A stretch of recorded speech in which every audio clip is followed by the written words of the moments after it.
todos los problemas requieren, qué sé yo, no entran como definición de problema solamente un síntoma, un signo, un dolor abdominal, tos, hemoptisis o fiebre, sino también entra como problema que otra cosa.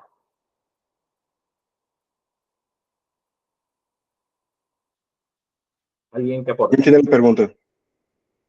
¿Víctor? Todo que genere problemas para el paciente, o sea, si tiene una vivienda que tiene algún tipo de animales que no están bien parasitados, eso también sería un problema. Todo el medio en que este paciente vive o Bien. trabaja. Todas cuestiones de medio, de trabajo, o de pérdida de trabajo, o de conflictos familiares, de violencia, de consumo problemático de sustancias. Profe, puede ser también acerca de si dejó de fumar, tomar alcohol también, o no. Si dejó de fumar y de tomar alcohol, habría que definir cuál es el problema. Hábitos. Si dejó de fumar y de tomar alcohol, a lo mejor es una resolución de un problema, no es un problema en sí mismo. Bien. ¿Está? Sí, el hábito. Todo lo que tenga que ver con hábito, con consumo problemático de sustancia, alcoholismo, tabaquismo y demás, eso sí, también, lógico. Por lo tanto, es problema no solamente todo lo que requiere alguna acción por parte del médico, porque siempre, bueno, hemos charlado en alguna que otra clase, si el paciente no tiene agua potable, ustedes dicen, bueno, pero yo qué voy a ir a hacer, a agarrar un pico de una pala e ir a ponerle una instalación de agua potable. No, pero requiere algún tipo de acción por parte del médico o del equipo de salud.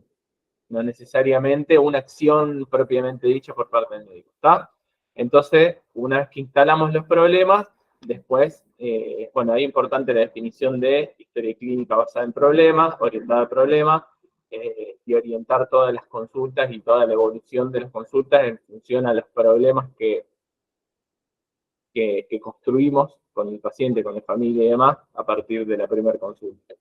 Entonces, es importante eso, el concepto de historia clínica, qué es la historia clínica, la herramienta de la historia clínica, las partes de la historia clínica, la historia clínica orientada al problema y la construcción de la lista de problemas y el concepto de problema. Está eso como una cuestión inicial para la UP1. Después la UP2, que es la que voy a leer ahora, y ustedes me van a decir más o menos por dónde la orientarían o por dónde la arrancarían, y ahí yo les voy a ir haciendo algunas preguntitas y vamos a ir charlando un poco de la UP2, de los temas de la UP2. Estoy buscando, ya la tengo. Denme 2 segundos. Unidad problema. Bueno, tenemos a Pedro, de 60 años de edad, procedente de Chaco, consulta al centro de salud por falta de aire al realizar sus tareas habituales. Al interrogatorio refiere hinchazón de sus piernas que aumenta en el transcurso del día. Está preocupado, además, porque hace 2 días presentó un episodio de dolor precordial de pocos minutos de duración. Acá, ¿qué temas o qué problemas habría en esta UP? ¿Qué problemas destacaría? Primero, Chagas, que cita Chaco, estão relacionadas às endêmicas, principalmente Chagas. Después, ahí nombra... No es un problema, la UP no nombra Chagas, no dice como problema Chagas. Chaco. Dicen cita Chaco. Que el paciente viene de Chaco, por lo tanto, ¿qué es lo que puedo decir yo? Noción de foco. Noción de foco. Clínica. Exacto. Hablar de la noción de foco para Chagas. Perfecto. Bien, ¿qué más? Después la falta de aire. Acuérdense el concepto de noción de foco, ¿sí? Posibles enfermedades endémicas Dale. que tiene ahí. No sería un núcleo limitado en el cual una persona tiene la capacidad o la más probabilidad de enfermarse. Exacto. Puede ser un núcleo geográfica, un trabajo, una institución, una escuela. Sí. Profe, yo tengo como la probabilidad o riesgo de contraerse una infección transmisible que está vinculada a las características sea de la vivienda, de la institución, espacio geográfico o la ocupación, ¿puede ser? Bueno, están esas dos. ¿De dónde sacaste esa, Leticia? Esa fue un integrador que participé del profesor Calderone. Y ahí él habló de esa forma, porque el cuaderno de alumno está distinto a la definición. Está como la plantea Ramiro, si no me equivoco. Ramiro, ¿cómo la planteaste vos? No, yo también estudié del profe Calderone y lo que él hace referencia es que no es una patología infecciosa, sino distintas patologías, digamos, porque puede ser el dolor precordial en un Por eso, paciente. no es, a ver, aclaremos una cosa, no es una patología. Profe, ¿Está? Digo, como para hablar de factor de riesgo, hay dos definiciones que se usan habitualmente que están en distintos lugares, pero una es la que dijo Ramiro al principio, que dijiste un núcleo geográfico. Un núcleo delimitado, porque habla Bien. también no solo del área geográfica, sino de puede ser un trabajo, una institución, una escuela, un núcleo familiar, por eso envuelve todo eso.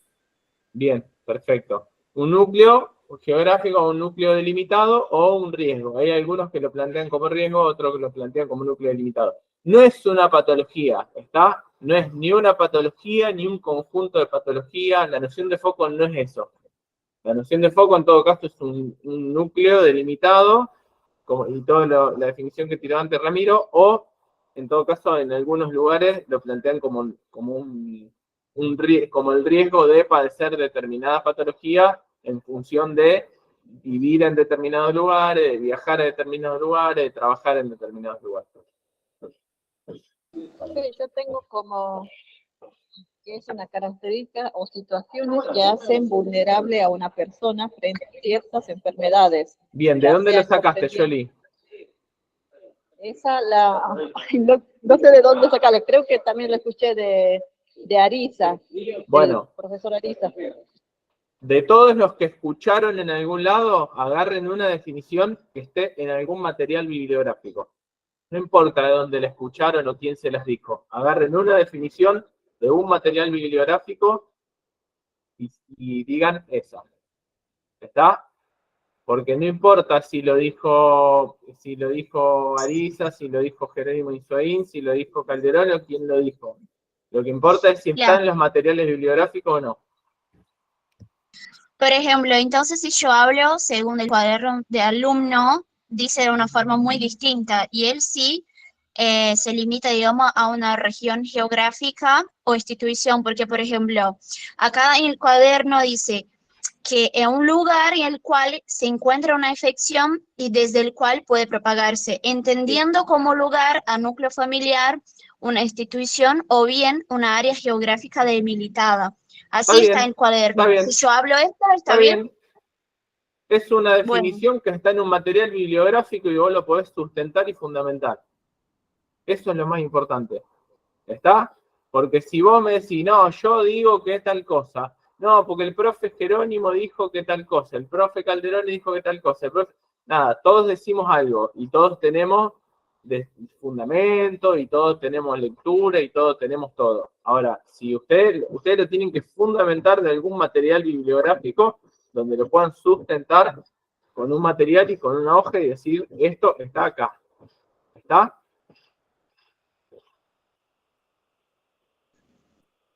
Dale, profe, gracias por aclarar eso. Bárbaro. Bien, entonces, acuérdense de nombrar y todo lo que vayan a nombrar siempre, nada, en el cuaderno del alumno del año 2023, en la UP2, en la UP de Injuria número 2. Siempre nombramos el material bibliográfico donde encontramos las cosas.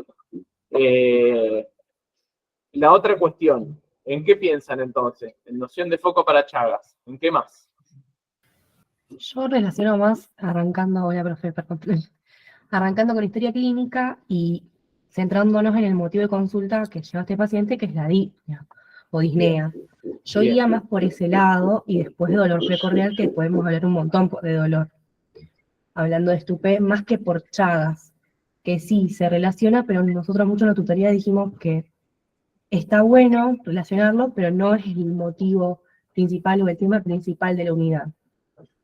Bien, acá lo que dice Diana es importante y en todo caso lo que pueden hacer es hablar de la historia clínica y construir, porque cuando nosotros hablamos de Chagas hablamos de un diagnóstico. Y acuérdense que un diagnóstico llegamos una vez que hicimos toda la anamnesis y todo el examen físico y vimos los estudios complementarios previos y los nuevos. Por lo tanto, nosotros para hablar de una patología tenemos que ver, y más en esta instancia de injuria, donde nosotros aprendemos a construir un problema de salud, es importante decir, bueno, tengo una historia clínica de un paciente de 60 años, donde yo le voy a armar una historia clínica de los datos personales, tengo que tener en cuenta la edad, tengo que tener en cuenta la noción de foco, que tiene una noción de foco para Chagas, si es masculino o femenino, tengo que tener en cuenta los antecedentes personales. ¿Qué antecedentes personales les puedo preguntar a un paciente que tiene disnea, dolor precordial y demás? Hipertensión, diabetes, enfermedad obstructiva pulmonar crónica, también se puede preguntar alguna neuropatía, principalmente. Perfecto. Si es tabaquista, ahí escribió Mayra si es tabaquista. Eso en relación a los hábitos, no en relación a antecedentes personales. ¿Sabrina? Si tiene dislipidemias. Dislipidemia, perfecto. ¿Yoli? La edad y el sexo también es importante. La edad y el sexo también es importante en los datos personales. Otra cosa fundamental, gente, acuérdense, orden. Sean ordenados. Cuando ustedes van a hablar de un OP, no empiecen a hablar de los datos personales y pregunten 2 datos personales, se vayan a antecedentes y pregunten antecedentes y después vuelvan y pregunten otra vez los datos personales, después vayan a noción de foco. No, la historia clínica está justamente para tener un orden de prioridad y un orden de preguntas al paciente, ¿está? O sea que si vamos a preguntar datos personales, preguntamos todos los datos personales. Después de los datos personales pasamos al motivo de consulta, la enfermedad actual y los antecedentes personales. Si estamos en antecedentes personales, preguntamos por antecedentes personales, no por hábitos, por tabaco, diuresis o catarsis, o sueño. Preguntamos por enfermedades, por antecedentes personales, ¿está? Eso es importante que lo tengan en claro. Pregunten cada cosa en orden. Entonces, un paciente que tiene disnea, dolor precordial y edema, ustedes piensan, ¿análogo respiratorio o análogo cardiológico? Esa sería la lógica para preguntar. Ustedes leen la UP, entonces dicen, bueno, tengo un paciente de 60 años que con estos síntomas y signos le voy a hacer una historia clínica completa. En esta historia clínica voy a tener en cuenta las tres partes que tiene historia clínica, que son la anamnesis, el examen físico y los estudios complementarios. Dentro de la anamnesis le voy a preguntar primero los datos personales, edad, sexo, y todo lo que ustedes le vayan a preguntar. Hay una cosa que me parece importante marcar, que sirve no solamente para rendir, sino para, a la hora de que yo pueda pensar este paciente, es, yo voy a preguntar los datos personales. Le pregunto la edad. ¿Para qué le pregunto la edad? Porque tiene factores de riesgo, porque si, por ejemplo, en este caso tiene 60 años, tiene una mayor probabilidad de que tenga una enfermedad de origen cardiovascular. O también para infección. No necesariamente, Daniela. Puede tener una enfermedad cardiovascular también un recién nacido, que sea una enfermedad congénita. En todo caso, puede tener mayor probabilidad de tener ciertas enfermedades. ¿Está? Ok. O sea, Daniela. tiene que ver con la prevalencia o la prevalencia de algunas enfermedades según la edad, ¿puede Tiene ser? que ver, claro, tiene que ver con la instalación de determinadas enfermedades en distintos periodos de la vida. Si es un paciente con disnea, un paciente de 4 años o de 5 años, yo voy a pensar en una patología distinta a un paciente de 60. ¿Bien? Entonces la edad yo la pregunto en función a las patologías que aparecen en la distinta etapa de la vida. Pregunto el sexo. Pregunto qué otra cosa de los datos básicos, de los datos personales. ¿Dónde vive? O si es de Chaco, si viene de Chaco, o dónde trabajo, en qué trabajo. Bien, ¿para qué querés saber si es de Chaco, Ana? y por las enfermedades endémicas. Está bien, pero eso es noción de foco. Vuelvo a repetir. Cuando estamos ordenando la historia clínica, estamos en datos personales, está bien eso que decís vos, pero acuérdense que noción de foco está después. Vamos por partes. De los datos personales, ¿qué más? Si trabaja. Bien, si trabaja, ¿dónde y por qué? ¿Para qué le preguntaría si trabaja? No, yo en esta UP lo relacionaría por el tipo de esfuerzo que se puede encontrar sometido a la persona y en frente a los signos y síntomas que tiene. Por eso lo relacionaría el trabajo con los ¿Cómo, signos y síntomas. como qué esfuerzo?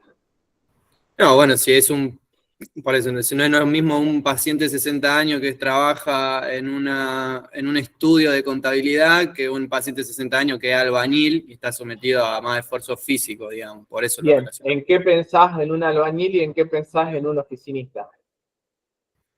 Y en un albañil podría pensar en una insuficiencia cardíaca, principalmente. ¿Y en un oficinista? Y en un oficinista, dependiendo también los hábitos, puede ser. Por eso En realidad por eso, no te cambia el tipo de enfermedad, te cambia en todo caso saber si es sedentario o no. cada vez eso sería los hábitos. Y sería más relacionado con los hábitos, que está bien, vos lo preguntás desde el trabajo, bueno, ¿de qué trabaja? ¿Y para qué querés saber si trabaja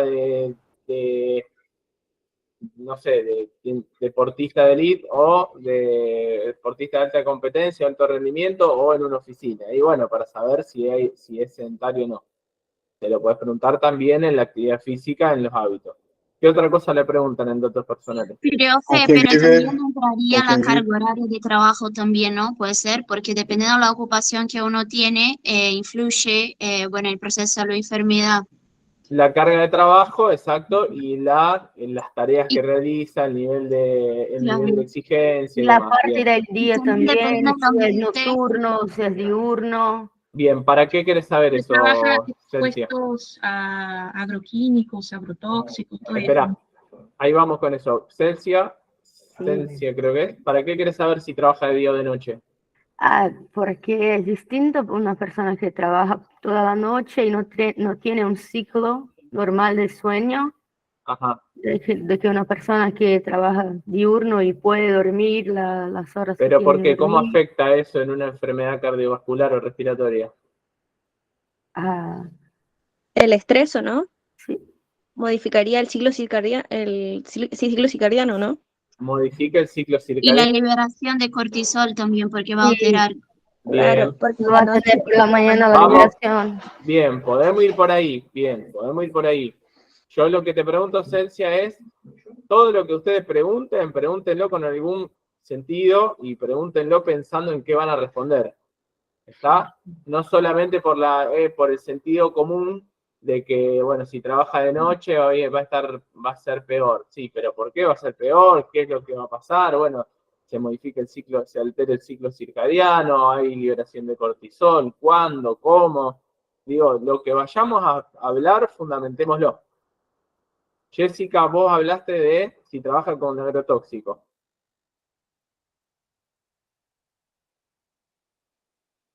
Jessica. Profe, el trabajo no nos sirve también para saber si tiene obra social, las condiciones de vida, Está ¿no es bien. como más dado a eso? También, sí, totalmente. Nos sirve para eso, pero también digo pensando en qué es lo que... Por eso, una cosa que vos me digas, mira, yo le pregunto el trabajo para ver cómo vive, para ver de qué forma, para ver sus ingresos, si tiene las necesidades básicas satisfechas, insatisfechas, cuál es el ingreso, si vive con la familia. Podemos hablar de familiograma también. Se pueden hablar de un montón de cosas. Ahora ustedes me dicen, tiene una enfermedad respiratoria o cardiológica y le pregunto de qué trabaja, bueno, ¿para qué? ¿Está? Digo, podemos fundamentarlo. Vos me podés fundamentar, Milagro, supongo que será, Mili. Me decís, bueno, quiero saber si trabaja para ver si tiene obra social, si tiene esto, si tiene lo otro, si tiene necesidades básicas satisfechas, si tiene un nivel de ingreso determinado. Eso también está dentro de los temas de injuria, pero digo, lo preguntamos por dos cosas distintas. ¿Está? Y eso es lo que Profe, tiene también que puedo quedar claro. decir que el trabajo va a informar también los factores injuriantes que esa persona va a estar expuesta y el ambiente de trabajo también. Bien, ¿qué son los factores injuriantes, Leticia?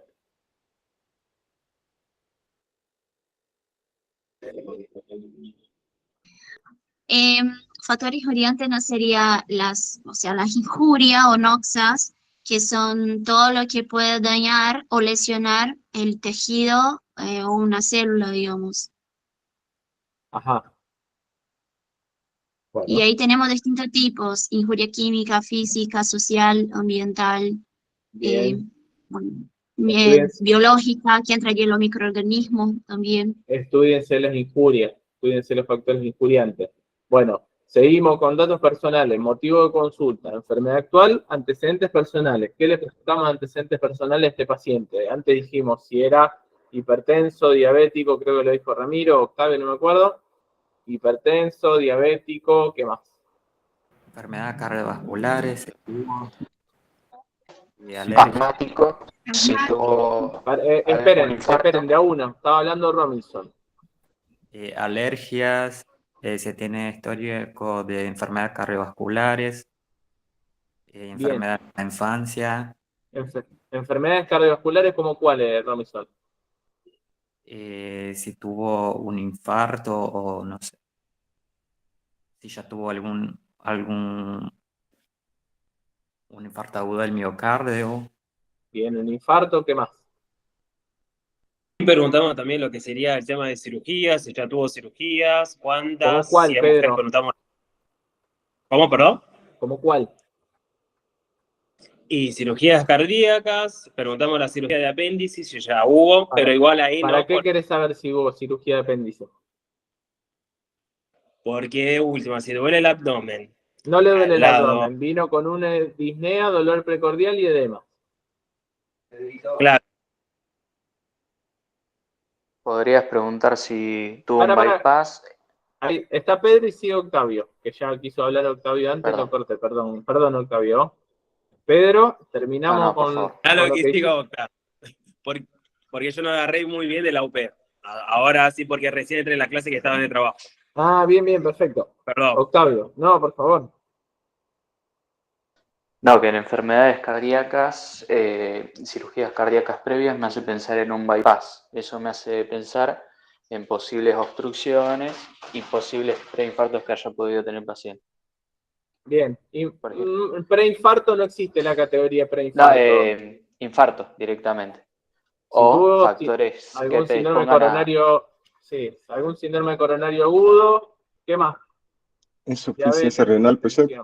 Insuficiencia renal, ¿qué más?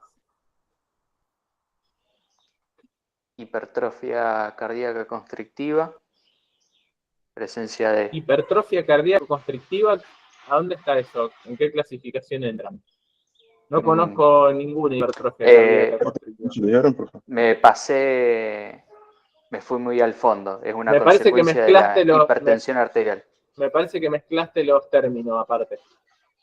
Sí, sí. ¿Es concéntrica o excéntrica la hipertrofia? Concéntrica es distinto, eso. Hipertrofia cardíaca concéntrica, producto de una hipertensión de larga data, donde el miocardio pueda funcionar más, se engrosan las paredes del miocardio, entonces, como mecanismo compensatorio. Pero eso es distinto, Octavio. Está eso, en todo caso, una hipertrofia concéntrica o excéntrica. Aterosclerosis. Okay. Sí, aterosclerosis, bien. Infarto, puede ¿Cómo? ser que tenga, si ya ha sufrido algún infarto, se tiene histórico, puede ser que sea un insuficiente cardíaco crónico. Por eso, puede haber insuficiencia cardíaca. Digo, está bien, es el momento, pero estamos dando muchas vueltas para decir muy poquito. Seamos claros y concretos y seamos precisos.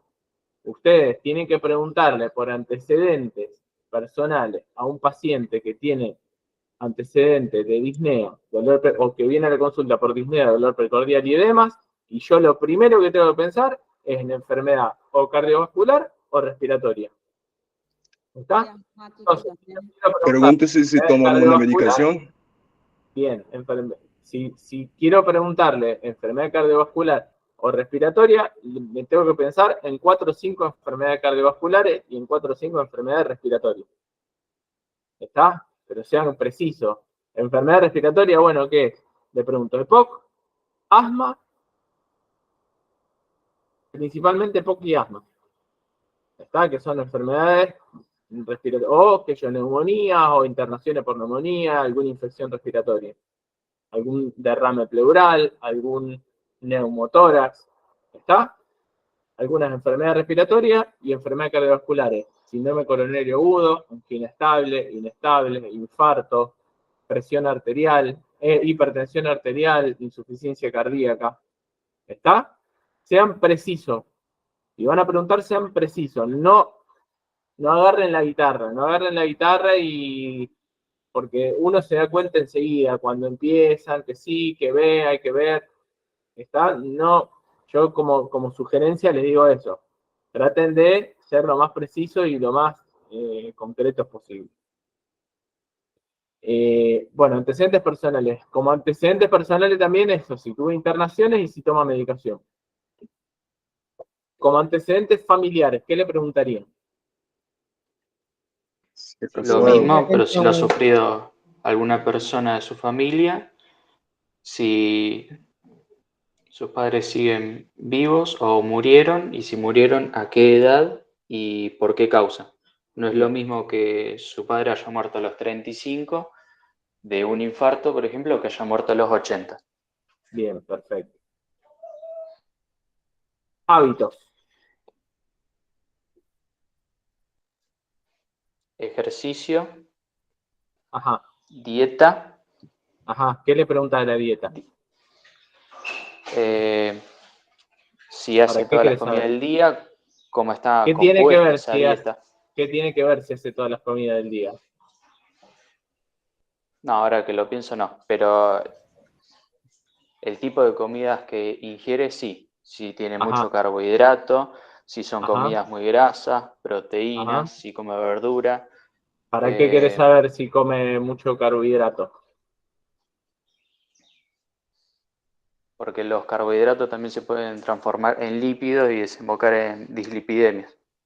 Bien. Que pueden desembocar en enfermedades cardíacas. Bien. ¿Para qué querés saber si come verdura? Para saber si tiene una vida equilibrada. Una dieta equilibrada. El no comer verduras. El no comer verduras no me indica si desarrolla o no una patología cardíaca, pero Más que nada para saber si tiene una dieta variada. O sea, no le preguntaría si come verdura. Daniela. O sea, es que la verdad, yo no le preguntaría si come verdura, sí le preguntaría por el tipo de alimentación que tiene, pero en el caso de que él le quiera preguntar eso, vendría a ser para una dieta variada, saber si tiene una dieta variada, rica en carbohidratos, en proteína, en lípidos, también si tiene vitaminas, todas esas cosas, si consume más que nada, tiene una dieta variada. Pero la verdad que yo no le preguntaría eso, le preguntaría si la verdad consume comida que sea alta en grasa, más que nada eso, si come comida chatarra. Yo preguntaría también si tienen un consumo adecuado de proteínas. De micronutrientes y de fibra. ¿Cómo, Miri? Digamos, el contenido, si consume verduras o no, no sería por los micronutrientes y la fibra. Bien. Para ver si consume micronutrientes y fibra. Víctor. Agregar que sería realmente importante el consumo de verduras, por ejemplo, por las fibras, y sí tendría relación, o podría llegar a tener relación con enfermedades gastrointestinales, ya que las fibras también ayudan a la formación del bolo fecal y demás. A la formación del bolo fecal no. Un bolo fecal es otra cosa. En todo caso, a la formación, a la formación de la materia fecal. Alfonso. Sí.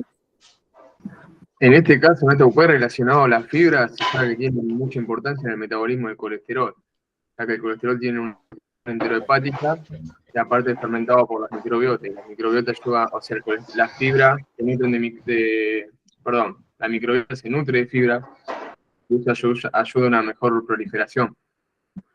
Bueno, ponele que podemos ir por ahí y después, si tiene una dieta rica en grasa, rica en carbohidratos porque se transforman en lípidos, rica en sodio, que nadie lo dijo. Y proteína también, que son transportadores de los lípidos. Y proteína, que son transportadores de lípidos, pero ¿para qué querés saber si tiene una dieta rica en proteína? ¿Pensando en qué? Para ver si tienen una buena síntesis de proteínas, si está adecuada. Y también la formación de edemas, porque la disminución de la presión coleodosmótica en... Acá podríamos verificar Sabrina, la... espera. Sabrina, Que la Sabrina. disminución de la proteinemia hace con que se disminuya la presión colosmótica de la sangre y se desbalanza la fuerza de Starling. Por lo tanto, hay extravasamiento de plasma y formación de edema. En este caso, como tiene disnea, puede ser que tenga de base desnutricionales, ¿no? Porque se daría un edema agudo de pulmón Una a causa desregulación osmótica. de un trasudado. Bueno, sería un poco más rebuscado, pero no está mal, digamos, el razonamiento. ¿Qué más le preguntaría? Por si está haciendo una dieta vegana o vegetariana y no está teniendo un buen aporte proteico. Bueno, si no está teniendo un buen aporte proteico, ¿y en qué me cambia? ¿Y qué tiene si no está teniendo un buen aporte proteico con respecto a la disnea?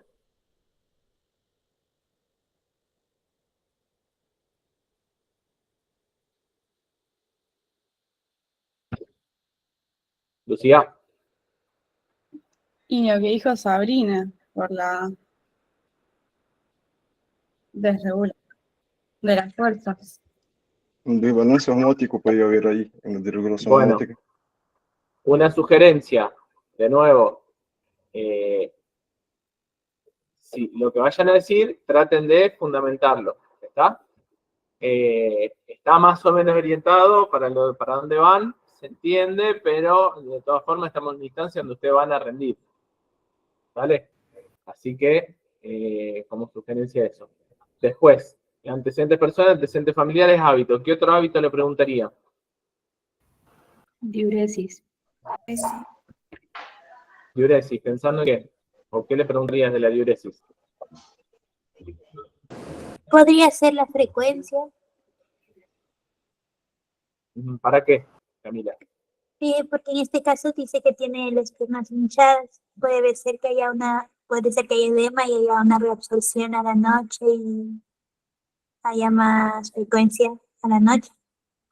No entiendo. Vos le querés preguntar por la frecuencia, o sea, para ver si tiene mayor frecuencia por la noche, decís vos. Sí. ¿Cómo se llama eso? Nicturia. Nicturia. Entonces, ¿para qué querés saber si tiene nicturia? ¿Pensando en qué? Si el edema de las piernas se reabsorbe. Bien. ¿En qué otra cosa pensarías si relacionado con la reabsorción de los edemas? ¿Qué otra cosa le preguntarías? O sea, yo le preguntaría a Nicturia por pensando en insuficiencia cardíaca. Ah, perdón. Camila, ¿qué otra cosa le preguntarías pensando en la reabsorción de los edemas como síntoma? Sería con la disnea, si a la noche se levanta o cómo duerme, si duerme Bien. con almohada. Perfecto. ¿Cómo se llama eso? Disnea paroxística nocturna. Bien. ¿Y qué diferencia hay? Pregunta examen. ¿Qué diferencia hay entre la disnea paroxística nocturna y la ortopnea? Porque ortopnea sería por la posición en que se La acosta. disnea paroxística nocturna también. No. Que ¿Samia? la paroxística nocturna se da después de 2 a 4 horas más o menos que el paciente ya está, digamos, dormido. Y la ortopnea es ¿La ortopnea? súbitamente. Se acosta y como se siente la disnea. ¿Está bien? Sí, no sería súbitamente. Súbitamente significa de golpe.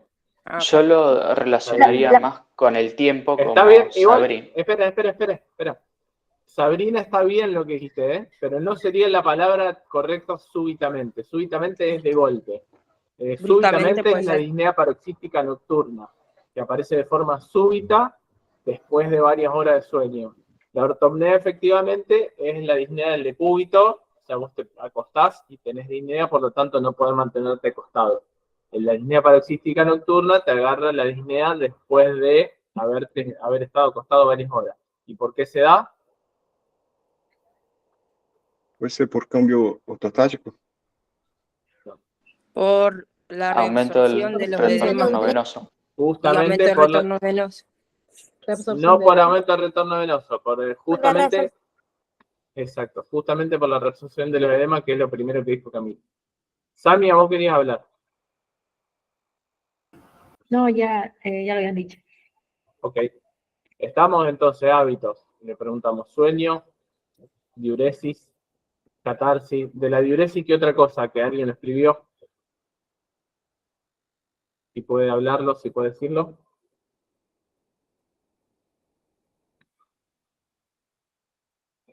De la diuresis, ¿qué más? Profe, no me quedó muy claro esa diferencia que vos estabas explicando sobre la de ortopnea y la paroxística nocturna. ¿Podría decirme de nuevo, porfa? Sí, la ortopnea son las dos disneas de decúbito. O sea, las dos disneas aparecen al estar acostado. Nada más que la disnea paroxística nocturna, vos te acostás, te podés mantener acostado, estás algunas horas acostado, algún tiempo acostado, te dormís y de golpe, en la mitad de la noche, por producto de que se fueron reabsorbiendo los edemas, aparece esa disnea paroxística nocturna que te levanta. La ortopnea, vos te acostás y automáticamente te tenés que mantener sentado porque no te podés ni siquiera acostar. La diferencia sería, bueno, en que el paciente ¿Está claro, no está Leticia? dormido. Sí. O sea, mejora, por ejemplo, en ortopnea, la disnea va a mejorar cuando el paciente se sienta, digamos.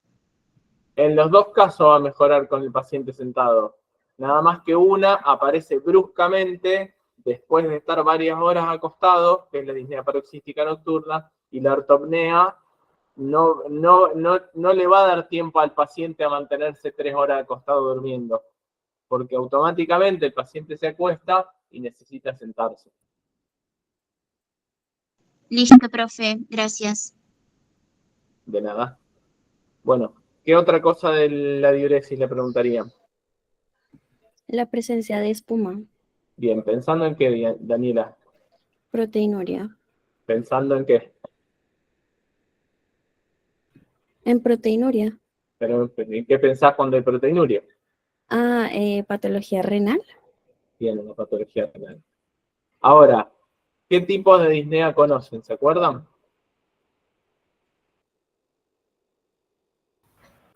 ¿O cómo la clasificarían, mejor dicho? En disneas permanentes y las disneas no permanentes, donde las no permanentes se pueden clasificar de acuerdo con los grados de esfuerzo que uno hace y se la presenta como grado 1, grado 2, grado 3, grado 4. Disneas de esfuerzo, que son de grado 1, en que uno está haciendo un esfuerzo de, por ejemplo, hacer ejercicios físicos y se siente, porque es normal eso, ¿no? El grado 2, ¿explico todo, profe? Grado 1, 2, 3 y 4. 1 de ejercicio y la 4, De reposo. de reposo. Bien, y acuérdense que la disnea también la pueden clasificar como, o sea, la pueden clasificar en grados, que es según su intensidad y según asociadas al esfuerzo al reposo, y de qué otra forma la pueden clasificar a la disnea. Según la posición. Posicional. Bien, según la posición, que ya dijimos algunas, y según el origen, que son Agudas y crónicas, puede ser. cardiológicas, metabólicas, y también puede haber un componente psicógeno. Bien, psicógeno, metabólica, cardiológica, respiratoria. ¿Estamos hasta ahí? Entonces llegamos a hábitos, noción de foco, que ya lo dijimos al principio, por haber nacido en Chaco, una noción de foco positiva para Chagas, y anamnesis por aparato, que alguien me podría decir que es la anamnesis por aparato.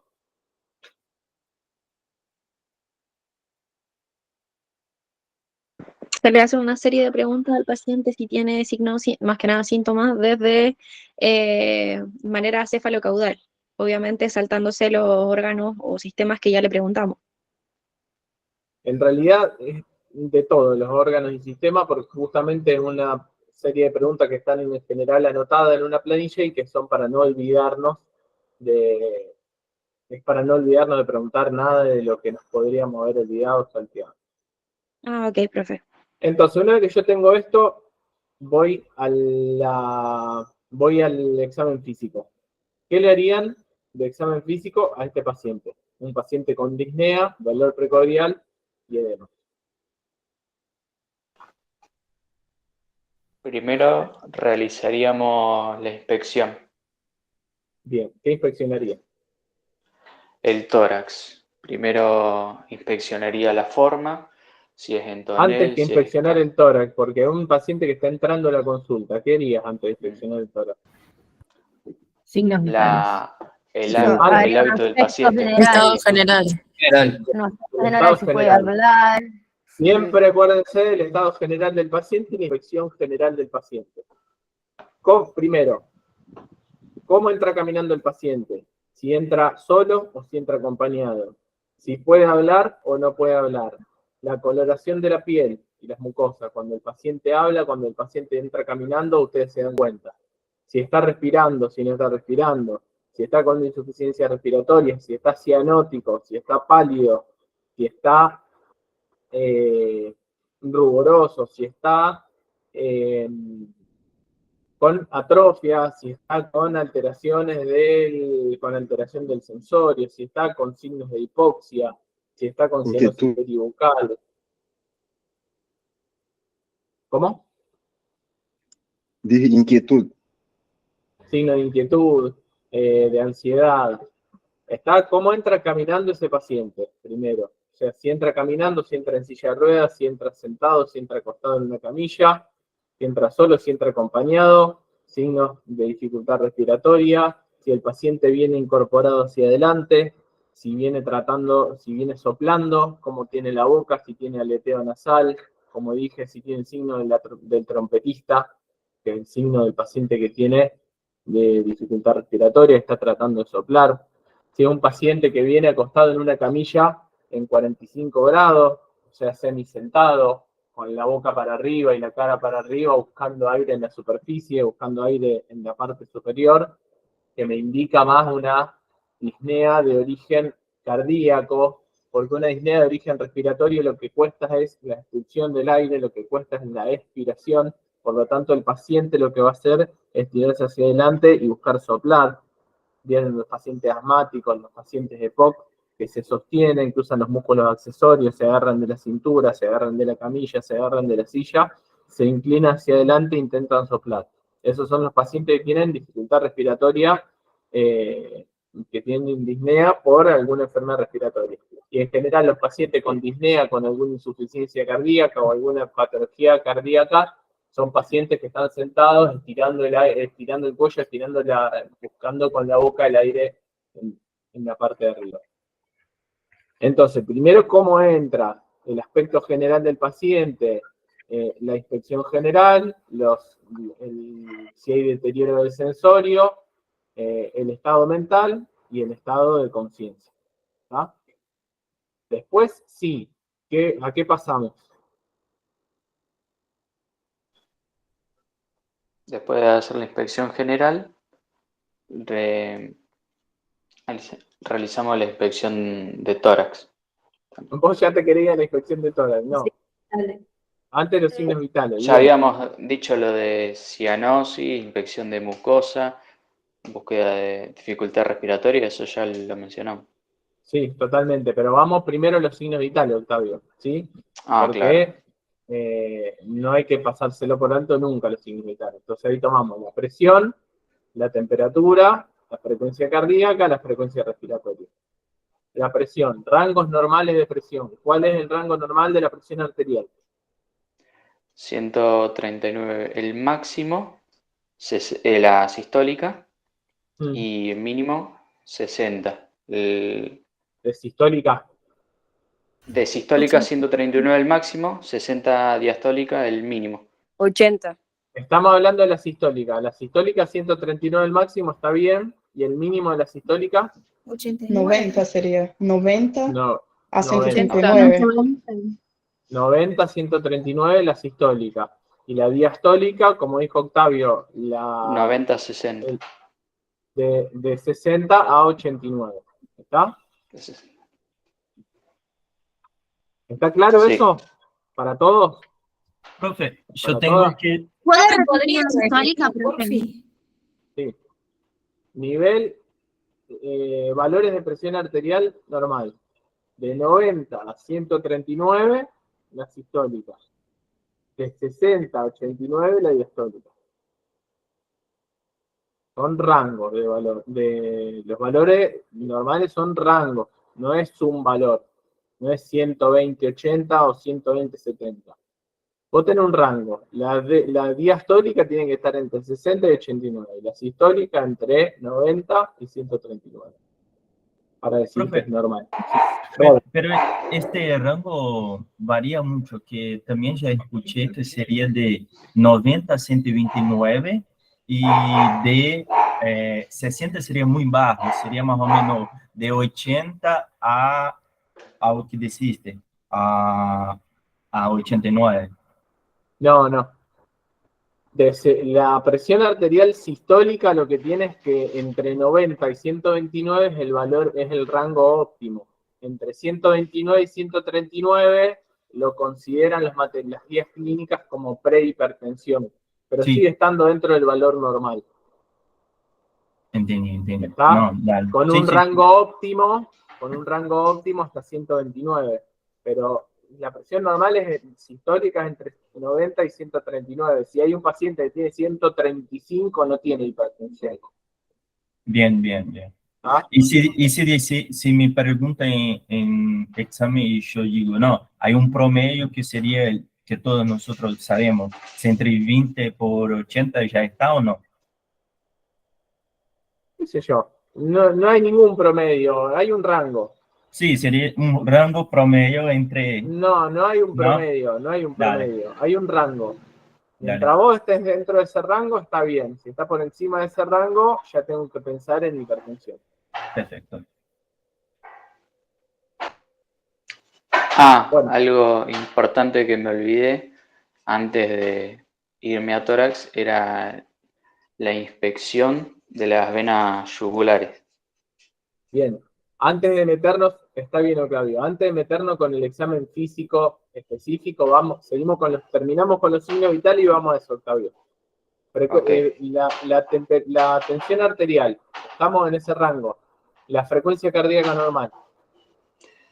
60 a 100 por minuto en Bien. un adulto. Bien. Frecuencia respiratoria normal.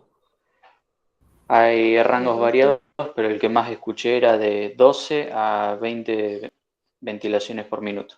Bien. Temperatura normal, que acá siempre fallan. Acá De hay 36,5 a 37,5. Yo tenía como límite superior hasta 37,8. 36,8 el más de 37,8, ¿qué? es fiebre. Y menos de 37,8. Febrícula. Es normal. ¿Es normal o es febrícula? Algunos dicen normal, otro febrícula. ¿Quién da más? Es febrícula. Yo tenía que era febrícula. Febrícula. Yo tenía que el tengo lo término normal, que es febrícula no hasta era médico. 37,5. Dependiendo los Sí, niños, aparte. sí. Después se Bien. considera hasta 37,9 febrícula. De 37 hasta 37 es normal. ¿Estamos todos de acuerdo? Sí. Hasta 37 es normal, seguro. Más de 37, tener de 37 a 37,5, algunos dicen de 37 a 37,8. Por ejemplo, si agarran un libro como el Timineschi, un libro de emergencia, le dice, bueno, más de 37,8 es fiebre, o más de 38. Algunos, las guías pediátricas, algunos libros pediátricos dicen 37,8, el adulto a partir de 38. Hasta 37,8 es febrícula. Entre 37 y 37,5 o 37 y 37,8 es febrícula. Más de 37,5, más de 37,8 es fiebre. ¿Está? Mientras ustedes agarren un libro y lo puedan fundamentar de dónde lo están planteando, está bien. Pero sí, efectivamente, hasta 37 hay un acuerdo que es normal. O sea, menos de 37, estamos ok. Más de 37, hasta 37,5 es febrícula. Algunos dicen hasta 37,8. Más de 37,5, más de 37,8 es fiebre. ¿Está? Sí. Ok. Si quieren repasarlo, si quieren verlo de algún lado, reconfirmarlo o decir, bueno, yo sé que, no sé, agarren el Argente, agarren el libro de clínica, agarren un libro de pediatría, agarren un libro, una guía, sí, temperatura axilar. Agarren el libro que ustedes quieran y digan, que este libro de la gente dice que la febrícula es a partir de tal cifra y la fiebre a partir de tal cifra. Mientras ustedes lo puedan decir, está todo bien. Mientras ustedes lo puedan fundamentar. Pero en general hay un consenso que después de 37 hasta 37,5, 37,8 es febrícula y más de 37,5, más de 37,8 es fiebre. Seguimos. ¿Y el mínimo de la temperatura cuál sería, profe? Y lo mismo, porque hay algunos rangos, te dicen, bueno, menos de 36, menos de 35,5, 35,8, 30. Viste que algunos te dan un rango de más menos. Sí, sí. Che, profe, sí. Una preguntita. ¿Hipertermia más de 41,5 está bien? Eso es lo que les iba a decir. Cuando la diferencia entre fiebre e hipertermia, ¿cuál es? Que la El hipertermia... corrimiento hipotalámico, el switch point. Bien, pero Alfonso, ¿qué iba a decir? No, que una está regulada fisiológicamente, digamos, y la otra no. Es por una falla. Por eso, entonces no tiene que ver con la temperatura. Ah, listo. No, porque era eso, de que era más 41,5, pero por eso preguntaba. A lo mejor puede llegar a más del 41,5, pero no tiene que ver con el valor de la temperatura, sino que tiene que ver con la regulación o desregulación. En el caso de la fiebre está regulada por el centro hipotalámico y en el caso de la hipertermia no pierde el hipotálamo pierde el control, pierde la regulación. Quería hablar Leticia y María. Sí, y la hiperpirexia, ¿no sería eso? Que se pierde el control. Ahí, yo tenía como esto. Por eso, una cosa es la hipertermia y otra es la fiebre, y la hiperpirexia es otra cosa. María. Yo tengo que la hiperpirexia es cuando los valores de temperatura sobrepasan 40,9. ¿Está bien? Por eso, ahí estamos hablando de la hiperpirexia, que es los valores de temperatura por encima de 41 grados. Pero eso ya no es comparable con la fiebre. Lo que es comparable con la fiebre, lo principal sería cuál es la diferencia entre fiebre e hipertermia. En los dos casos aumenta la temperatura, en los dos casos vos podés tener 39, podés tener 40, pero en uno hay una regulación hipotalámica y en otro no. Igual son conceptos, porque después vos le medís la temperatura a un paciente y tiene 40 y no es que vos te pones a investigar a ver si es fiebre o es hiperpirexia. En todo caso lo evaluás en el contexto clínico. ¿Está? La diferencia entonces entre ambas, entre hipertermia y la fisiológica, está regulada por el centro hipotalámico y el otro no, es por el... La fiebre está regulada por el centro hipotalámico, la hipertermia no. No, sí, sí. Esa es la diferencia central. ¿Podría decir que la Y fiebre... la hiperpirexia sería solamente el aumento, profe, de la temperatura arriba del... bueno, yo tenía como 41 grados. Lo nombran así, el aumento de la temperatura por encima de 41 grados, pero yo no está bien... yo no tengo... Me parece que en los materiales no aclara bien el mecanismo. ¿Camila? No, más que nada iba a preguntar si también podría decir que fiebre es igual con la reacomodación del centro termorregulador y la hipertermia no. Claro, porque hay una reacomodación y una regulación. Ah, ok. ¿Ah? Estamos, importante, los valores de temperatura, los valores de presión, los valores de frecuencia cardíaca y valores de frecuencia respiratoria. ¿Con qué seguimos? Ahora sí, Octavio. Vamos con el examen físico. Vamos con el examen físico, doctor. Sí, Brian. Una consulta antes. Hay profes que también, si no cita taxa y peso, no considera como signos vitales. Y ahí no te va mal. No, no es un signo vital. La talla y el peso no es un signo vital. Sí, yo entiendo eso. Quizá una saturación hoy en día por cuenta del COVID. No. Una cosa es la saturación, otra cosa es la talla y el peso. Que sí, ninguno son signos vitales, pero una cosa es la saturación y otra la talla y el peso. El peso y la talla no son signos vitales. Sí, la saturación tampoco es un signo vital, pero Una cosa es que lo hagas, una cosa es que lo hagas el examen físico como una práctica en un paciente con dificultad respiratoria, y otra cosa es que sea un signo vital. Bien, bien. Es que algunos se no nombra, chao. Bueno, pero nombrarlo está bien en todo caso, porque puede corresponder nombrarlo o porque puede estar bien según el caso clínico hacerlo. Pero una cosa es que sea un signo vital y otra cosa es que lo nombres.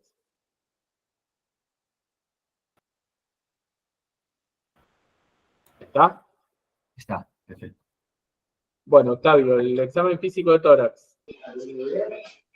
Sí, había dicho lo de examen de las venas yugulares también, que las evaluamos con el paciente en decúbito dorsal, inclinado hacia adelante, 45 grados.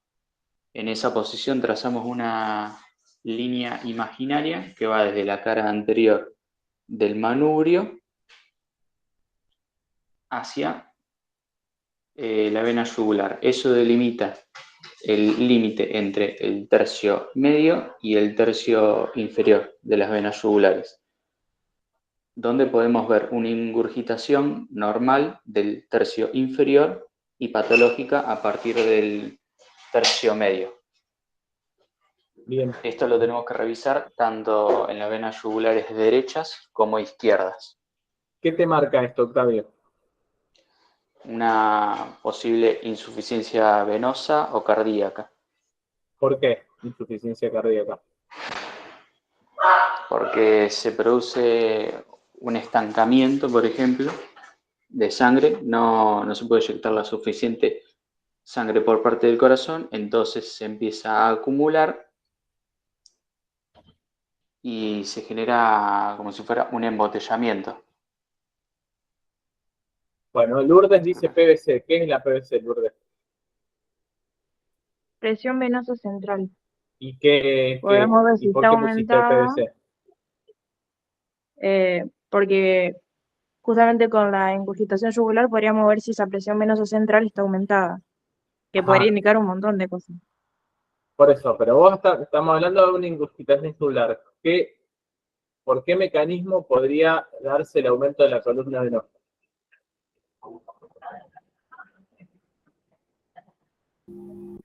Podría ¿Cómo, ser, por profe? ejemplo, No, Lourdes, ¿por qué mecanismo?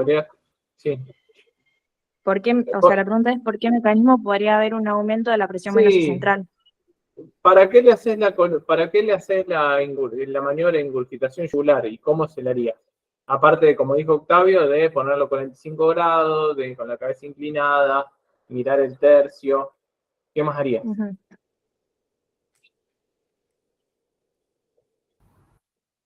No se le pide En la al maniobra, paciente que empuje. Esperen. Porque Lourdes puso PVC, entonces quiero, como para terminar la idea. Ahora continuamos con Ramiro. Pero Lourdes, sí, ¿qué maniobra le podrías hacer? como maniobra semiológica, más de lo que me dijo el compañero, no se me ocurre ahora.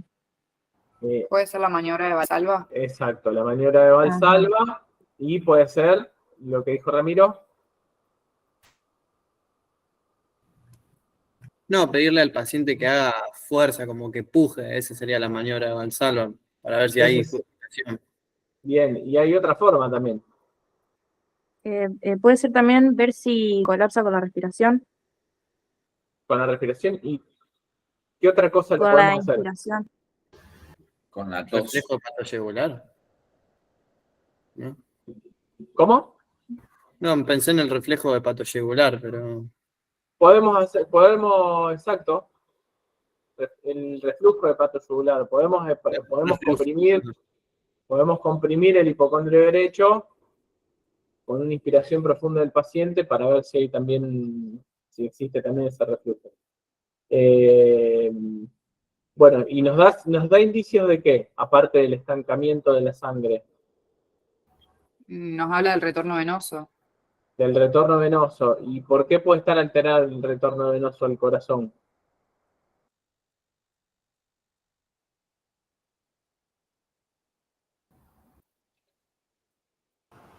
puede ser por una insuficiencia cardíaca. Puede ser por insuficiencia cardíaca, pero ¿cuál es el mecanismo en el corazón que estaría fallando para que haya un estancamiento de la sangre o para que haya una alteración en el retorno venoso? La capacidad de contracción y ionotropismo. Bien, de contracción, pero además de qué? ¿De contracción de quién? Y además de qué otra cosa. Del miocardio. ¿Sería alguna patología valvular? No sé. Una patología valvular, pero además de dilatación, de distensión. Cuando está cuando está muy... Hipertrofia del ventrículo izquierdo, profe. Cuando hay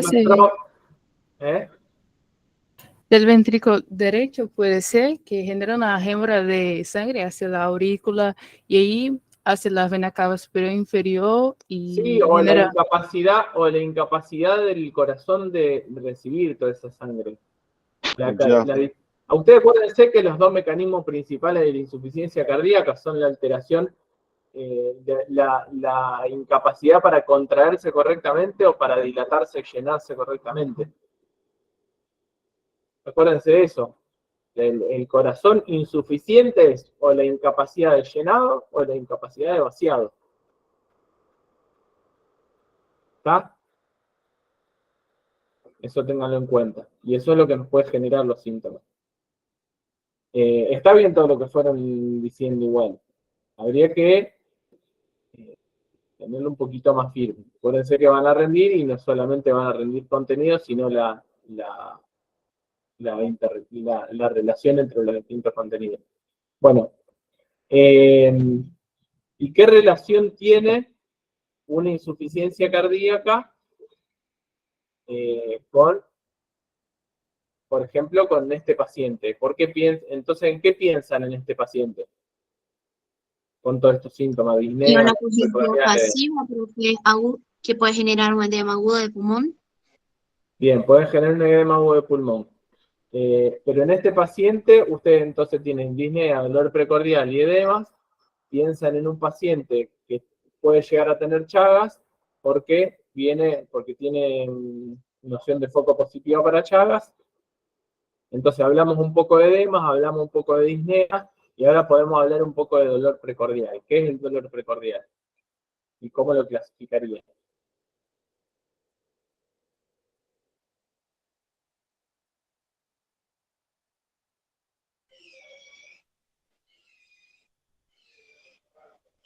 Vamos. ¿Alguien que se anime?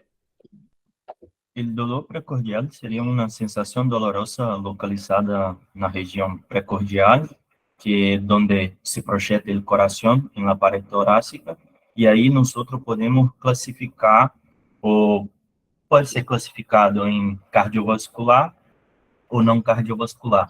Ya el cardiovascular nosotros tenemos los isquémicos y no isquémicos. Dentro de los isquémicos, nosotros tenemos la angina y el infarto agudo del miocardio. Y no isquémico, puedo nombrar una pericarditis, un aneurismo aórtico. Después, los no cardiovasculares, aí nosotros tenemos pulmonar, gastrointestinales, neuronales, de mediastino y psicógeno también. Y después metería en las anginas. Bien, bien. Está bastante bien la clasificación, así era como lo planteaste. Acuérdense, digo, yendo específicamente a las anginas, que están las anginas estables e inestables. Cuando decís angina, no hay una sola angina, hay anginas estables y anginas inestables. De hecho, el problema, lo que dice es que tuvo un episodio de dolor precordial de pocos minutos de duración. Eso puede ser compatible con una angina estable. Acuérdense que la diferencia entre la angina estable e inestable es que la estable aparece con el esfuerzo, cede con el reposo y dura pocos minutos. ¿Sí? Tiene pocos minutos de duración. En cambio, la inestable no se asocia con el esfuerzo y dura más tiempo. Dura entre 10 y 20 minutos, 30 minutos. Y ya el infarto del miocardio no cede con el reposo, no tiene correlación con el esfuerzo, y es un dolor muy intenso, con síntomas neurovegetativos, con sudoración, palpitaciones, disnea, taquicardia, palidez, y dura más de 30 minutos, tiene una duración mayor a 30 minutos, el dolor de un infarto miocardio. Está como una gran clasificación. Y después acuérdense de las características del dolor, ¿sí? De los distintos tipos de dolor precordial. Acuérdense que el dolor de origen miocárdico, de origen isquémico, mejor dicho, tiene una característica que es más opresivo, una sensación de que un elefante me pisa un elefante me pone la pata arriba del pecho, que se puede correlacionar con síntomas neurovegetativos, o sea, que se puede ir al cuello o al hombro izquierdo, en algún caso al hombro derecho también, pero bueno, puede tener irradiación clásica. Pero acuérdense que es básicamente opresivo, intenso, y se irradia el cuello y hombro. Distinto a un dolor de origen, por ejemplo, pericárdico, que es más punzante, que tiene una característica más punzante, distinto a un dolor, por ejemplo, como una ruptura de aneurisma aórtica, que es un dolor más lacerante, un dolor con una sensación inminente de muerte, distinto a un dolor torácico por una neumonía, que tendría más la característica de un dolor en puntada de costado, o distinto a un dolor de un neumotórax que podría tener una característica también más punzante en alguno de los dos lados, en alguno de los genitórax. Y bueno, y lógicamente también lo relacionamos con los antecedentes, con el estado del paciente, con la edad, con la actividad, con qué estaba haciendo cuando empezó el dolor. Pero bueno, fundamentalmente acuérdense que cuando vamos a preguntar dolor, siempre es clave preguntar sobre la Alicia Fredusa. Acuérdense la mnemotecnia, Alicia Fredusa, donde A es aparición, y cuando hablamos de aparición no es la antigüedad. Hablamos de aparición, cuando hablamos de aparición hablamos de si fue una aparición brusca, si fue una aparición rápida, o si fue una aparición lenta o insidiosa. Cuando hablamos de la L, hablamos de localización. Cuando es localización precordial, retroesternal, en hemitórax derecho, en hemitórax izquierdo, ¿dónde apareció el dolor? En el epigastrio y demás. Cuando hablamos de intensidad, acuérdense que siempre hablamos del 0 al 10, donde el 0 o el 1 es nada y el 10 es el peor dolor de tu vida. ¿Cuánto te duele entre el 0 y el 10? Siempre comparándolo con un dolor, digamos, siempre comparándolo con un dolor previo que haya tenido el paciente. Por eso yo le pregunto, si el 1 es nada y el 10 es el peor dolor que sufriste en tu vida, ¿cuánto te duele del 1 al 10? Entonces, el paciente puede tener algún tipo de referencia y lo puedo tratar de objetivar lo más posible. Cuando hablamos de carácter, hablamos de los distintos tipos de carácter del dolor. Primero, si es continuo o si es cólico. Acuérdense que esto, según los tipos de dolor, cuando hablamos de dolor, en dolor abdominal, que hablamos mucho, cuando el tipo de fibras que se afectan, ¿sí?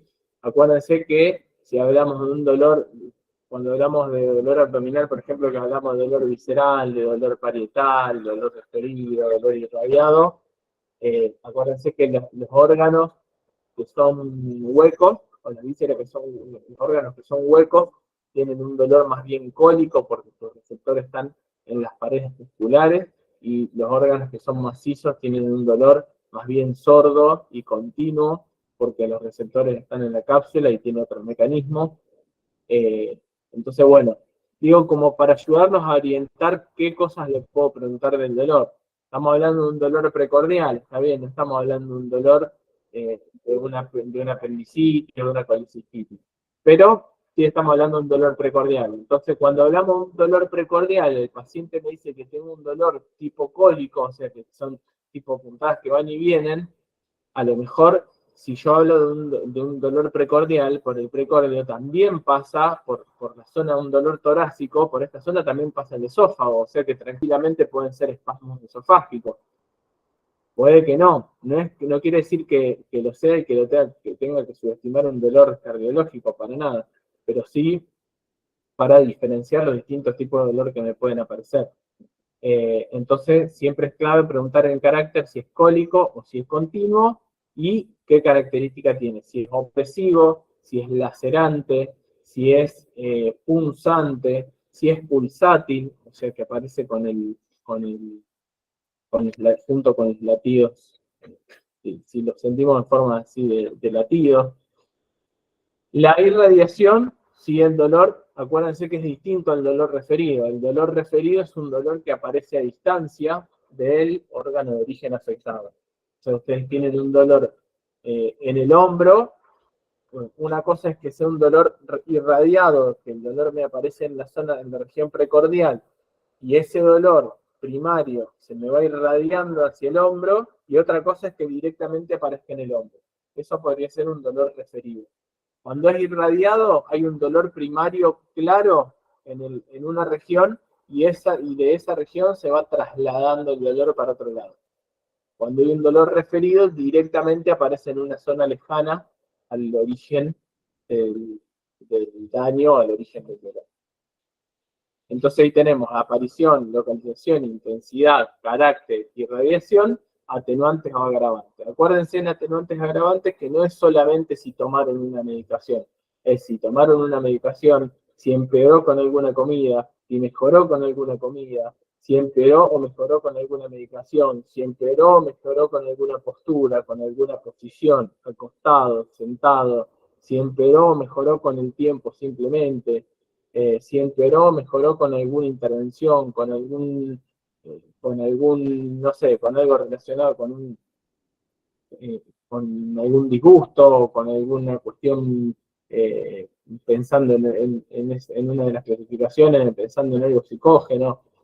Nada, hay múltiples factores desencadenantes, múltiples factores agravantes y múltiples factores atenuantes. Por lo tanto, no solamente pensamos en una medicación. Y después la frecuencia, la duración y los síntomas acompañantes. ¿Está? Pero acuérdense, cuando vamos a hablar de dolor precordial, una clave es saber la característica del dolor.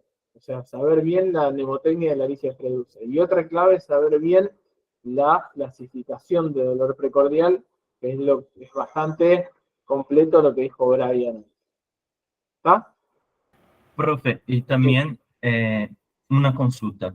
Cuando dijiste angina estable y no estable, tengo que la angina estable se asocia a esfuerzo, pero también no va a sufrir alteraciones de intensidad y duración en los últimos 3 meses.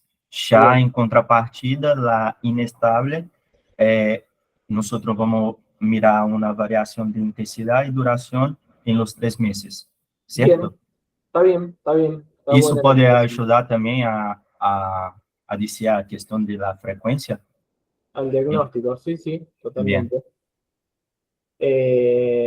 Bueno, ahí estamos más o menos. Entonces podemos hablar de disnea, podemos hablar de las clasificaciones de disnea, podemos hablar de dolor precordial, podemos hablar de la mnemotecnia de dolor, podemos hablar de la clasificación de dolor precordial, podemos hablar de los mecanismos de edemas y podemos hablar del Chagas como enfermedad endémica.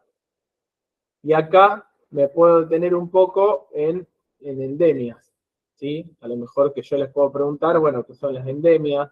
¿Cuáles son las enfermedades endémicas? Acuérdense que no solo está Chagas, sino que también está leptospirosis, hantavirus, dengue, fiebre hemorrágica argentina. Acá yo les puedo preguntar la vacunación para la fiebre hemorrágica argentina, cuáles son los síntomas y signos característicos de las enfermedades endémicas. Les puedo preguntar, bueno, cuáles son los síntomas que aparecen frecuentemente en las distintas enfermedades endémicas, que esto ya es más específico.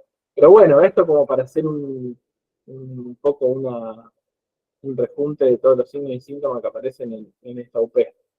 No sé si tienen alguna duda o quieren que continuemos o quieren que sigamos un ratito con la 3. Y una consulta, cuando dice acerca de signos y síntomas, está de endémicas, está relacionando también a síndrome febril inespecífico, que la mayoría de las endémicas cursa con ese síndrome. Sí, totalmente. Síndrome febril inespecífico, bien. Bien. ¿Alguna otra Profe, cosa tengo una acá? Sí, consulta. dale. Sería, volviendo a lo de hábitos, está Sí. el tabaco, el uso de tabaquismo. Sí. ¿Cómo se hace para calcular esto del... Yo tengo acá escrito, cómo calcular si es tabaquista de jerarquía? Sí. Como que me confunde mucho, cuántos paquetes por año, eso. ¿Y cuál es la pregunta? Si existe esto de cálculo de si es un tabaquista Hay un, de jerarquía o no, hay por la un, cantidad de cigarrillos. hay un cálculo de paquetes año, que no es necesariamente cuántos paquetes por año, es un cálculo de pack years, se llama. Pack years son paquetes por año, pero no la tengo a la fórmula y tampoco es relevante ahora. Bueno, perfecto, gracias. Sí, saber obviamente si es tabaquista o no, de hace cuántos años, qué cantidad, durante cuántos años lo hizo, durante cuántos años fumó, lógicamente. ¿Está? Claro, entendí. Bueno, después, en relación, volvemos un poquito antes de pasar al examen físico. En relación al examen físico, como dijo Octavio antes, hacemos el examen físico de tórax, después, como dijeron ustedes también, el examen físico de los pulsos yugulares, los pulsos venosos. ¿Qué más podemos evaluar? Evaluamos el aspecto general, si hay signos de cianosis, si hay signos de dificultad respiratoria, los signos vitales, el peso, la talla, la saturación, no como signos vitales, sino digo como parte del examen físico, el estado mental, el estado de conciencia. ¿Qué más evaluarían en este paciente? Ya que estamos acá en la UP2, vamos a seguir evaluándolo.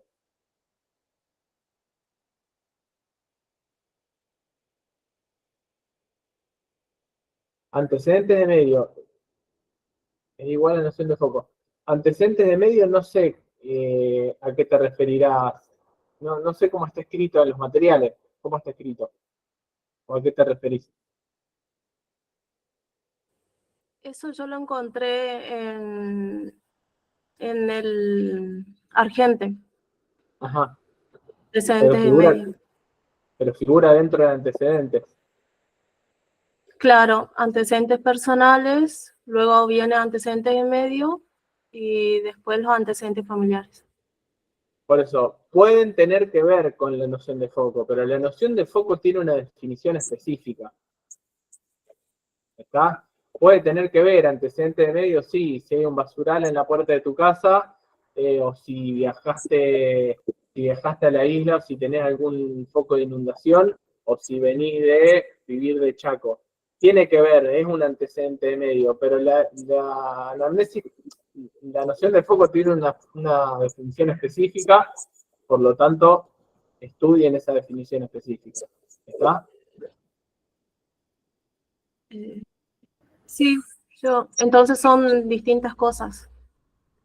Tienen que ver, no te puedo decir, porque te vuelvo a repetir, antecedente de medio incluye muchas de las cosas que son, no sé qué te pondrá como ejemplo, pero digo así a simple definición, incluye cosas de la noción de foco, pero la noción de foco tiene su definición específica.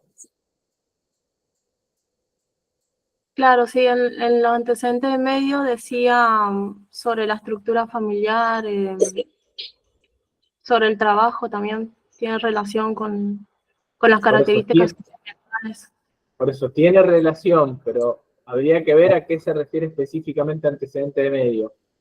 Están relacionados, pero habría que ver a qué se refiere específicamente, qué ejemplos pone. Yo no lo pondría como la misma cosa, pero bueno, pueden tener relación. No sé, vuelvo a repetir, no sé cómo está descrito. Si me mandan la definición de antecedente medio o me mandan lo que dice antecedente medio, lo vemos bien. No sé, suena parecido con historia clínica familiar, ¿viste? Queda un límite de lo que se entiende de la diferencia ahí para mí. Víctor, ¿cómo? Suena parecido con la historia clínica familiar, ¿viste? Como que hay un límite ahí de lo que se puede relacionar. ¿Y a qué vas con eso? De la diferencia de lo que procura. Yo tampoco puedo entender la diferencia, ¿me entiendes? Es que no sé qué dice, pero ahí Jolie dice noción de foco, lugar donde se encuentra. No tiren más de definiciones por acá, por el chat. Búsquenla, en todo caso, vean algún material y búsquenla en el material. No estudien de acá el chat, porque empezamos a intercambien y todo, pero vayan al material a ver las definiciones. Lo mismo con noción de foco y lo mismo con antecedentes de medio. Vamos a seguir con el examen físico. Estábamos con el examen físico acá. ¿Qué más le hacen a este paciente? Aparte de Profe, los peso, estudios talla, signos complementarios. vitales. Ahora vamos a estudiar complementario. ¿Qué más le harían de examen físico? Inspección de tórax. Bien. Y en inspección de tórax, ¿qué le haría Sonia? Vería los reparos anatómicos, o sea, si buscando lo que es simetría, porque si hay alguna afectación en el campo respiratorio, puede haber una simetría del tórax. Bien, asimetría, forma, tórax en tonel pensando en un paciente POC, tórax estático, tórax dinámico. Un examen físico respiratorio dinámico y estático. ¿Qué más le haría? La palpación iría a lo que es el choque de punta. Bien. ¿Cómo puede estar el choque de punta? Como desplazado. Desplazado. ¿Y qué significa que el choque de punta esté desplazado? ¿Qué me puede indicar? Cardiomegalia. Bien, cardiomegalia, perfecto. Pregunta de examen. ¿Qué más le dirías? No, ahí tengo una duda. No sé si meter, o sea, si en el examen decir ahí irme directo con lo que serían los pulsos arteriales, o me iría con lo que es percusión. Los pulsos arteriales no son parte del examen de tórax. Ah, no, es porque lo asociaba con cardiovascular, entonces por eso. Bueno, está, pero los pulsos arteriales son los pulsos arteriales, no son parte del examen de tórax. En todo caso, son parte del examen cardiovascular. Bien. ¿Está? Del examen de tórax hago las maniobras de palpación, que son los frémitos vocales y que son la expansión de bases y vértices. Después le hago la percusión. Acuérdense que normalmente el tórax tiene... ¿qué sonido tiene? Sonoridad. Sonoridad. Tiene sonoridad, excepto en algunos lugares que tiene Matidez. que tiene matidez, como en el área cardíaca y en el hígado. Acuérdense cuál es el área de matidez cardíaca, que es importante para delimitar cómo va a ser la diferencia en el examen físico. Entonces, el área de matidez cardíaca empieza en el segundo, tercer espacio intercostal hasta quinto, sexto espacio intercostal. Está de mi tórax izquierdo. Y del lado derecho, hasta el cuarto, quinto espacio intercostal, encontramos sonoridad, y después cuarto, quinto espacio intercostal encontramos submatidez, y un poquito más abajo la matidez hepática. Tercera, cuarto, submatidez, cuarto, quinto, matidez hepática. ¿Está? En la parte trasera, en la parte dorsal, deberíamos encontrar la sonoridad en todo el pulmón. No tendría por qué haber matidez. ¿Está? Todo sonoridad. Y después las maniobras de ocultación. Dentro de las maniobras de percusión también tienen la excepción de base. Y también nos sería importante evaluar las vibraciones vocales durante la palpación y pidiendo que el paciente diga 33. Esas las dijimos, sí. Vibraciones vocales y expansión de bases y vértices.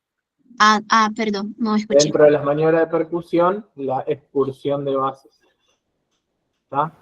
¿Estaría bueno que yo mencionara en el examen elasticidad de tórax o...? De elasticidad de tórax también puede ser, sí. Bien. Exacto. Bueno, y como estudios complementarios, ¿qué pedirías, Leticia, ya que preguntaste?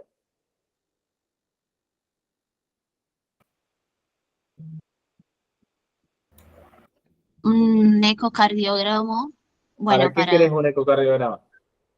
para evaluar el corazón. Por ejemplo, si puede estar agrandado, si tiene alguna valvulopatía, se puede ver en un eco. Sí, en pero un si eco. está agrandado el corazón, lo podés ver de otra forma que no sea con el Sí, ecocardiograma. Radiografía de tórax. claro, una Para buscar el radiografía de tórax. índice cardiogénico, a veces está Claro, agrandado. No. el índice cardíaco se evalúa. Bien, entonces, una radiografía de tórax para evaluar el índice cardiotorácico, no cardíaco, el índice cardiotorácico. Con una radiografía de tórax evaluamos el índice cardiotorácico. ¿Y cómo se ve el índice cardiotorácico? En una cardiomegalia.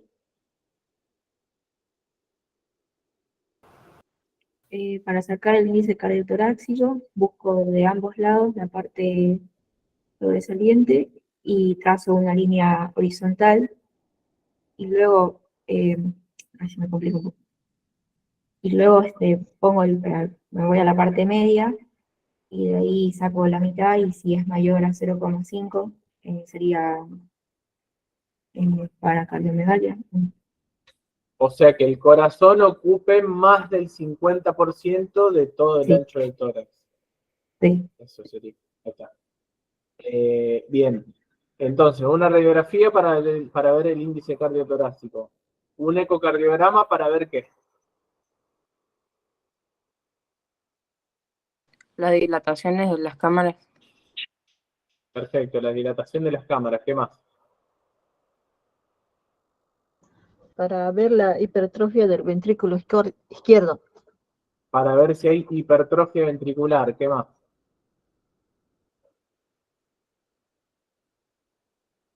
Acumulaciones de aire o de líquido. ¿De aire O dentro del corazón? obstrucciones. No, de aire no. ¿Cómo era? No, estamos en un ecocardiograma, Pero no. el eco no lo podía usar para ver acumulaciones de líquido, por ejemplo, que se ve ¿Dónde? en el pericardio, por ejemplo, en caso de una pericarditis. Podemos hacer ¿No para vería una como pericarditis. un refuerzo posterior? ¿No podría haber? Para una pericarditis podemos usar el ecocardio. Sí. ¿Qué más? La capacidad de eyección.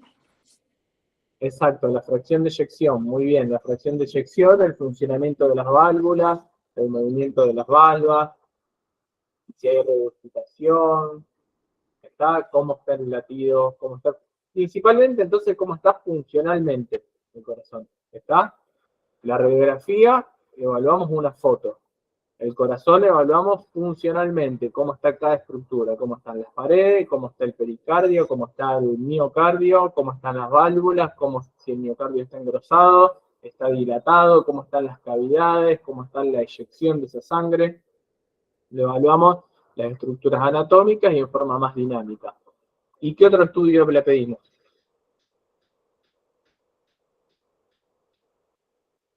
Un electrocardiograma. Un electrocardiograma donde evaluamos la función eléctrica del corazón. ¿Está? Evaluamos cómo están los impulsos eléctricos del miocardio. Hasta ahí. Llegamos hasta ahí con la UP2. Vamos a repasar un cachito a la 3.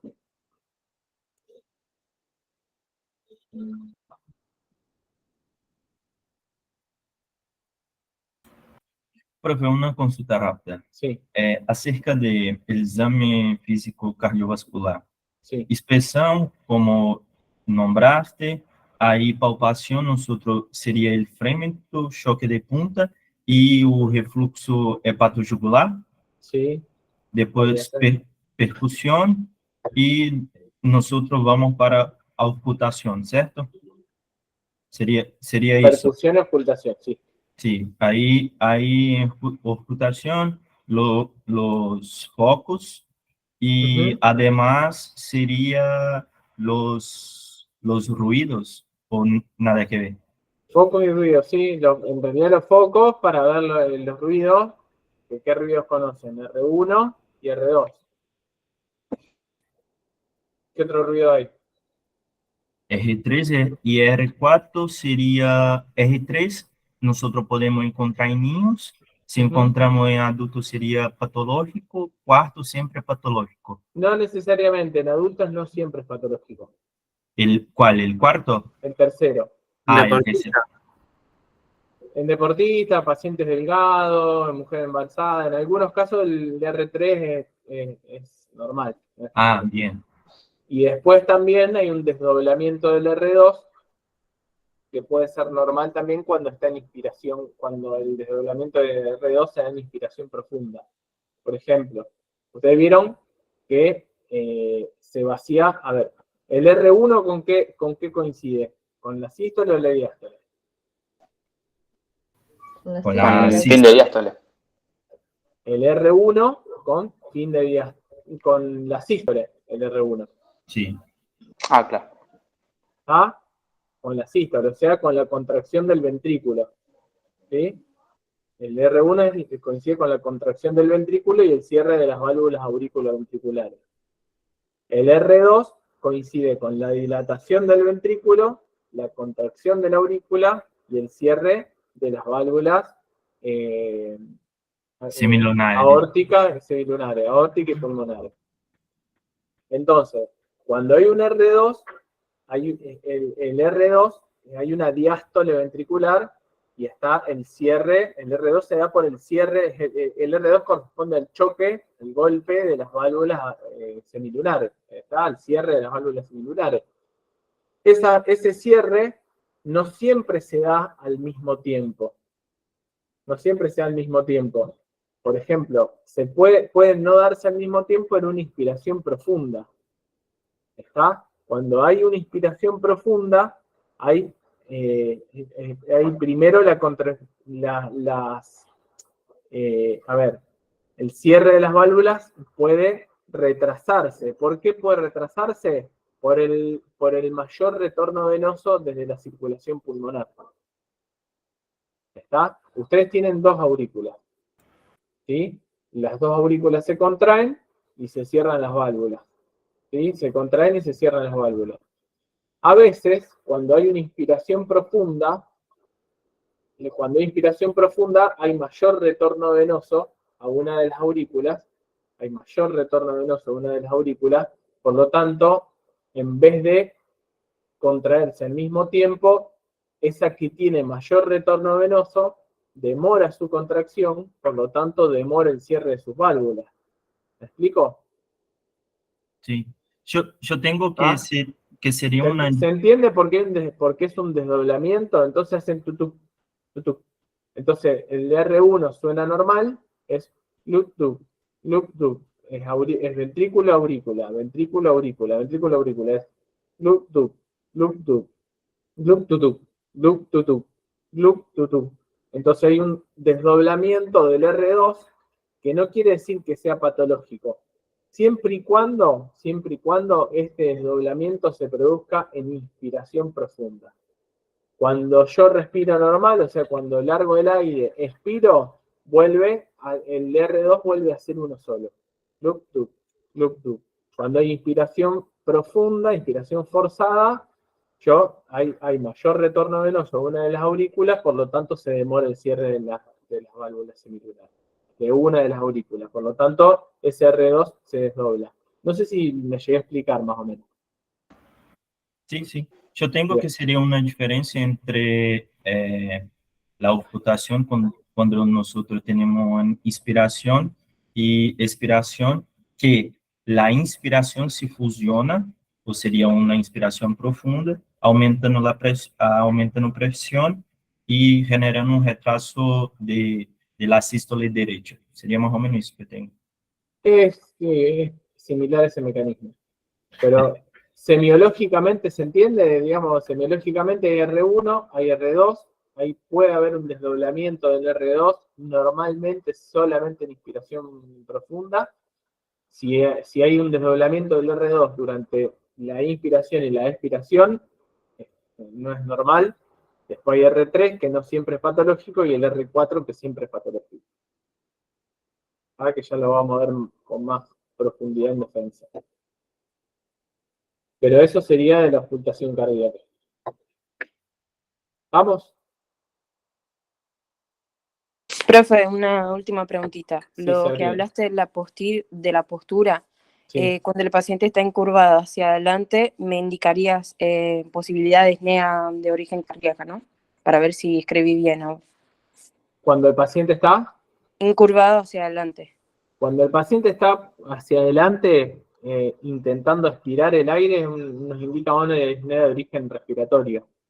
Ah, Porque acordate que el paciente busca usar músculos accesorios. Vale, gracias. Entonces busca la contracción de los músculos abdominales, la contracción de los intercostales, de los dorsales, de distintos músculos. Entonces el paciente se pone hacia adelante, se encurva hacia adelante, se agarra de la mesa, de la silla, de la camilla, donde pueda. Gracias, profe. De nada. Bueno, ¿quieren que veamos un 10 minutitos lo de respiratorio o cortamos acá, gente? Por mí veamos, profe. Bueno, la UP dice que la maestra de cuarto grado de una escuela urbana está preocupada por el nivel de ausentismo de sus alumnos, debido a que muchos de ellos presentaron tos, fiebre, secreción nasal, entre otros síntomas respiratorios. Más allá de toda la introducción y toda la integración de la UP, acá hay algunos temas claves que son síntomas respiratorios, como tos, expectoración, hemoptisis, eso asociado a fiebre. Entonces es importante que ustedes describan una buena historia clínica. Acá pueden describir lo que es epidemia, pandemia, brote, y después, bueno, hablar de enfermedad respiratoria, de vía aérea superior y de vía aérea inferior. Las enfermedades respiratorias, acuérdense, bueno, cómo dividir la vía aérea en superior e inferior, de a partir de dónde, desde dónde, y después describir los síntomas respiratorios, como tos, donde van a clasificar la tos en seca y productiva. Esa tos productiva puede tener diferentes, por ejemplo, tipo de esputo, puede ser un esputo rumbroso, puede ser un esputo mucoso, purulento. Acuérdense de la diferencia entre esputo hemoptoico, que es un esputo con sangre, o sea que es flema mezclada con sangre, y una hemoptisis franca, que es directamente sangre. Y acuérdense de la diferencia entre hemoptisis y qué la diferencia entre hemoptisis y qué otra cosa tienen que saber. Hematemesis. Acuérdense que la diferencia entre hemoptisis y hematemesis, que la hematemesis viene de la vía digestiva y la hemoptisis de la vía respiratoria. Y acuérdense esto del esputo hemoptoico versus la hemoptisis franca. Acuérdense de la tos seca y la tos productiva, de la diferencia entre las dos, que la tos seca puede estar asociada, por ejemplo, díganme, ¿pueden decir algún ejemplo de patologías que tengan, que cursen con tos seca y patologías que cursen con tos productiva? Tos seca sería el asma, por ejemplo, y Bien. la productiva en bronquitis crónica. Bien. La bronquitis crónica o en una exacerbación aguda de la bronquitis crónica. Bien. Sí, Ramiro. No, me quedé pensando nada más, perdón. ¿En qué pensabas? No, las diferencias entre la tos seca y la productiva o húmeda. Puede ser que el origen viral de una tos seca y la productiva puede ser de origen bacterial o micótico. Pero... No necesariamente, porque puede cursar con tos productiva y ser una virosis también. Ah, ok, eso era una duda que tenía también. Puede cursar con tos productiva y tener una virosis también. Acá es importante en el examen físico, en un paciente con una enfermedad respiratoria, hacer un buen examen físico.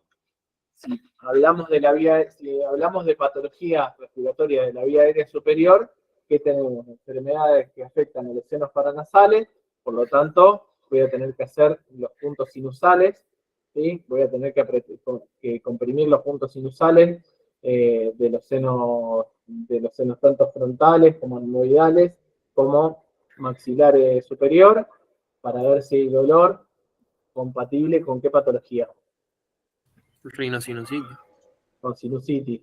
Voy a comprimir, voy a hacer el signo del trago y el signo y el estiramiento del hélix o el estiramiento del pabellón auricular. Si me da dolor, ¿en qué patología voy a pensar?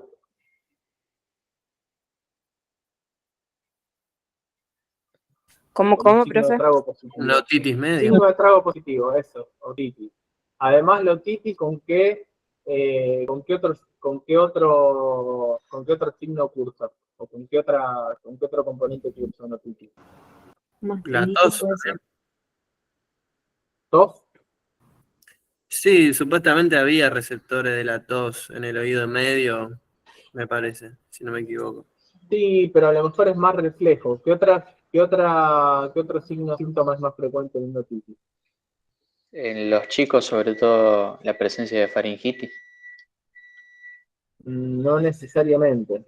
Sinusitis podría ser. Puede ser asociado a una sinusitis, pero ¿qué otro síntoma o signo?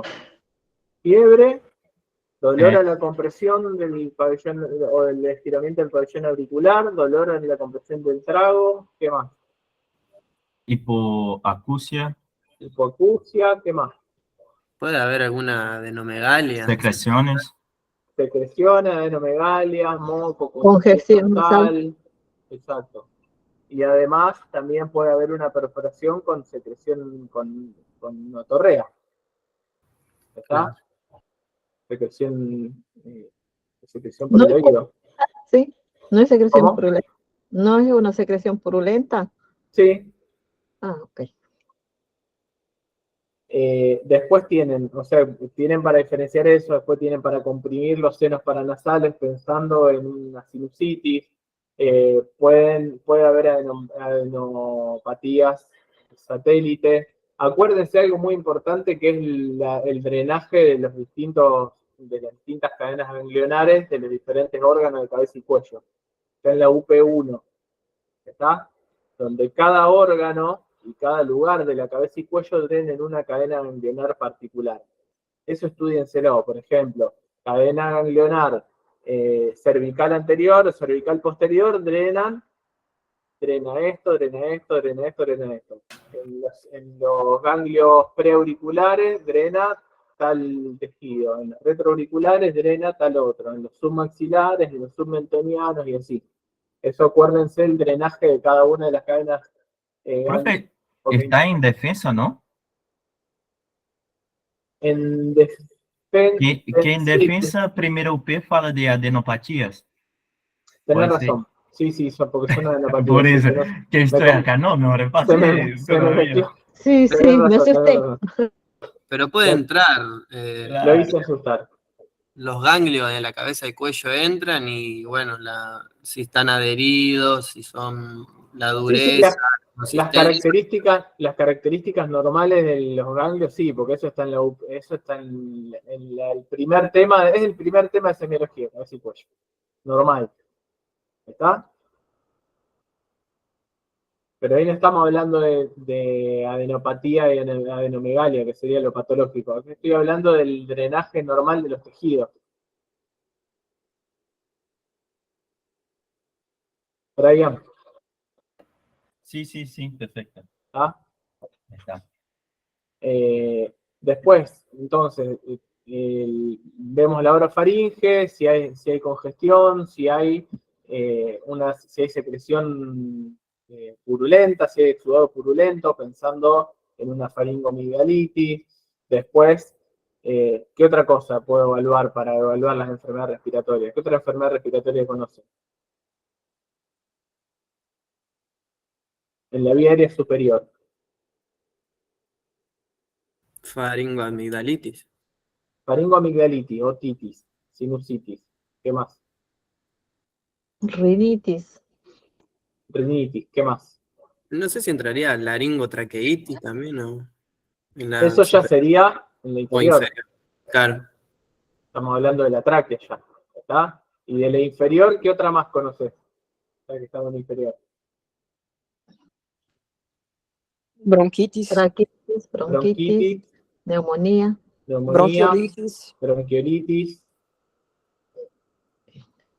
Y sería neumonitis también entraría, neumonía típica. Neumonía típica, bronquitis obstructiva recurrente, es el BOR.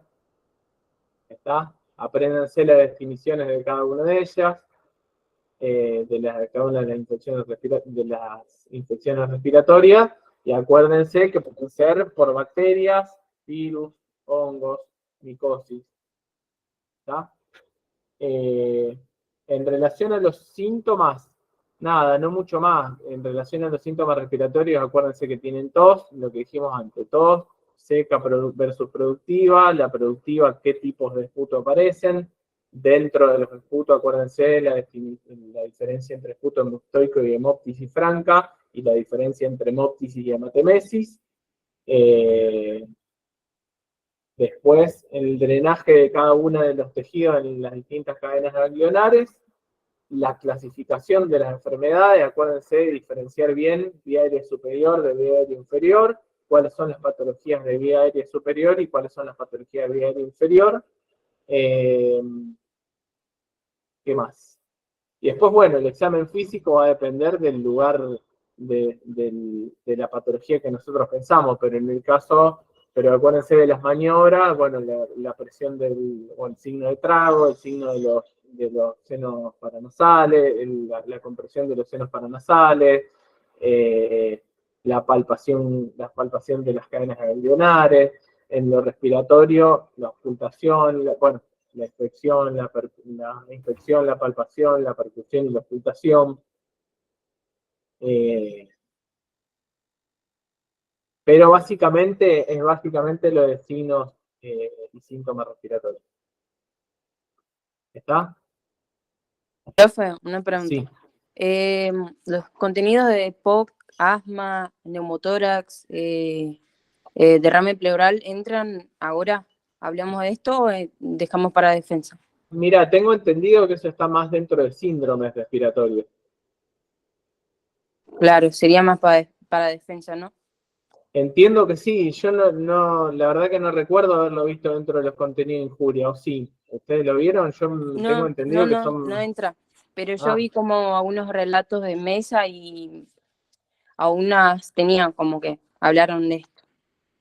No, acá entraría más todo lo que son, dolor torácico, donde también podemos diferenciar el dolor torácico de causas cardíacas versus la respiratoria, la tos, la expectoración, la disnea, lo que dijimos antes, la hemoptisis, la hipoxia, la fiebre, me explico, y después, bueno, las causas de las enfermedades respiratorias, pero, o los hallazgos en el examen físico normal, está, cuáles son los ruidos respiratorios normales, cómo es la percusión normal del aparato respiratorio, hasta ahí nomás. Dale. Y después, bueno, acuérdense de la clasificación, hablando del problema, acuérdense de brote, endemia, epidemia y pandemia, cuáles son las diferencias, que está todo esto en el cuadro. Pero bueno, yo hasta ahí, gente, para no marearlos más. Pero, a fin de cuentas, acuérdense, la UP1, básicamente historia clínica, acuérdense historia clínica orientada a problemas, qué es la historia clínica, qué es un problema, cómo se construye la lista de problemas, la UP2, noción de foco, digamos la historia clínica con una particular atención en noción de foco, disnea, dolor precordial, edemas y enfermedades endémicas, y la UP3, todo lo que es síntomas y signos respiratorios, el examen físico normal respiratorio, el examen físico normal de las cadenas ganglionares, cabeza y cuello principalmente, y bueno, cuáles son las distintas infecciones respiratorias, diferenciando vía aérea superior y vía aérea inferior. Digo como una síntesis, ¿está? Son temas largos, pero bueno, fuimos charlando por lo menos, yo les fui haciendo todas las preguntas que pude, que a lo mejor se me hubieran ocurrido preguntar en un examen o se me hubiera ocurrido abrir en un examen, como para que se puedan orientar. ¿Sí? Siempre hablando de semiología, de algo de introducción a la clínica, pero bueno, después tienen un montón de otras materias que les pueden preguntar cualquier otra cosa. Pero, así que bueno, métanle, estudien, mucha suerte y bueno, ojalá que les vaya bien. Muchas gracias. Muchas Muy gracias, amable, profe. profe. Gracias. Bueno, Gracias, gente, profe. Por la clase. Gracias. a disposición. Nos vemos. Chao, Chau. nos vemos. Chao, gracias.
¿Cuánto que son?